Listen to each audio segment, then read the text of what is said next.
আসসালামু আলাইকুম, কি অবস্থা সবার, কেমন আছেন? তো আজকে আসলাম বাংলাদেশ এমবাসির এরিয়াতে এবং আমার পাশে বাংলাদেশ এমবাসি। আপনাদেরকে ভিডিওতে সব কিছু দেখাবো, একটু একটু করে আপনাদেরকে সব কিছু দেখাবো, দেখতে থাকুন। এখানে দেখুন কত সুন্দর একটা বিল্ডিং। আসলে ওমানের বিল্ডিংগুলো দেখলে এটাও একটা এমবাসি, হয়তো অন্য দেশের হয়তো এমবাসি হতে পারে। এবং এখানেও দেখুন কত সুন্দর লাগতেছে বিল্ডিংটা। এবং একটু দূরে দেখা যাচ্ছে ওভারব্রিজ। এটা আসলে অনেক সেফটিফুল দেখুন। এবং আমার পিছেও একটা অনেক সুন্দর বিল্ডিং। আসলে বিল্ডিংগুলো দেখলে আসলে ভালো লাগে। এবং আমার থেকে একটু দূরে আপনাকে জুম করে দেখাচ্ছি, দেখুন বাংলাদেশের ফ্ল্যাগ, ওইখানে বাংলাদেশ এমবাসি। তো দেখুন লাইটগুলো কত সুন্দর।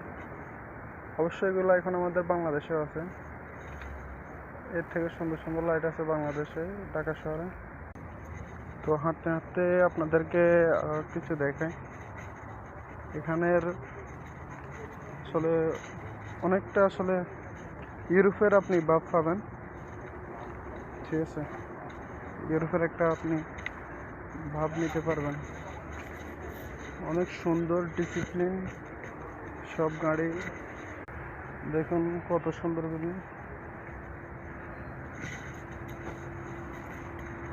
অবশ্যই এখানে কিছু কিছু নিয়ম কানুন আছে যে 10 তলার উপরে বিল্ডিং করতে দেওয়া হয় না, এবং এমন এমন এরিয়া আছে আপনি 2-3 তলার বেশি করতে পারবেন না, ঠিক আছে? এবং দেশটি অনেকটা শান্তিপূর্ণ দেশ, কোনো মিছিল নেই, কোনো হানাহানি নেই, যে যার মতো কাজ করে যাচ্ছে, যে যতটুকু পারছে। এবং এদেশের পুলিশের কথা বলতে গেলে না, এদেশের পুলিশ অনেকটা শ্রদ্ধাশীল এবং অনেকটা উপকারী, হেল্পিং। কারণ আপনি যে কোনো সমস্যা পড়বেন, এদেশের পুলিশ আসলে আপনাকে হেল্প করবে। আপনি যতই খারাপ কাজ করেন এবং ও দেখতেছে আপনি বিপদে পড়ছেন, তবুও আপনাকে ওরা হেল্প করবে। পুলিশ, এদেশের পুলিশ কোনো ঘুষ খায় না, তারা কোনো